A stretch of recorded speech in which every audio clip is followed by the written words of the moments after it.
Now, Dora, we want you to be on your best behavior at your grandmother's house while I drop off your father at work. Okay, Mom and Dad. That's a good girl. You better be on your best behavior, because if you don't, you'll be grounded big time. We love you, Dora. Adios. See you later, Mom and Dad. Now here comes the fun part. Buenos días, Dora. How are you doing today?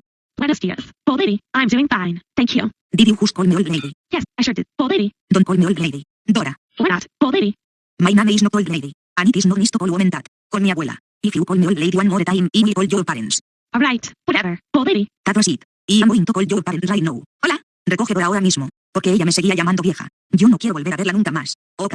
Gracias. Adiós. Your parents are coming to pick you up in a little while. Dora, that was very mean to call your grandmother old lady. What the heck is wrong with you? You are now grounded for 10,000 years with no going on adventures. Go to your room right now. What?